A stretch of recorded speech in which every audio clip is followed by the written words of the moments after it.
like sinasabi ni Boss Al na ready lang kayo, kahit sino sa inyo.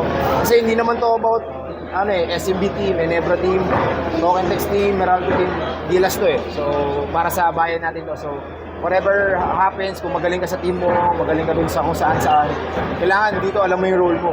Kailangan mong gampanan yun na magaling ka, na natutulungan mo pa rin yung team. So, na-miss mo yung feeling playing for Gilas? Yeah, of course.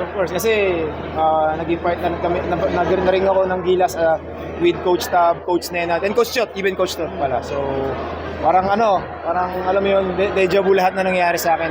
And sabi ko nga, sobrang thankful ako dahil iba na yung mga teammates ko dito eh. Talagang may mga kasama na sa 50 Greatest, Junmar, Weskati. So, ano ba naman ako para mas mabanggit dito, masama dito.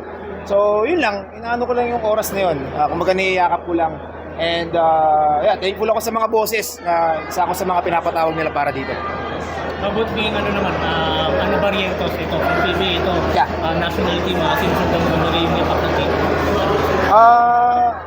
Just playing my game just playing my thing, do my thing. Kasi siyempre, hindi ko naman na maaabutan yun.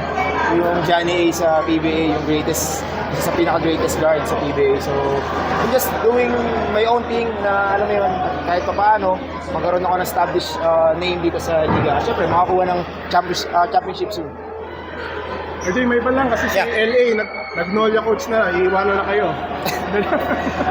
Actually, di naman kami iwan ni Kuya LA. Kahit kung magawain ko laway lang yan, kawagan ko lang yan para sa advice. Nandyan yan para sa akin. Pero syempre nakakalungkot dahil nga napunta siya sa Magnolia. Pero sabi ko kanina, still happy kasi kasama niya si Tito sa sa Magnolia. And alam mo yun, sister company, may maririnig ka pa rin advice sa kanya.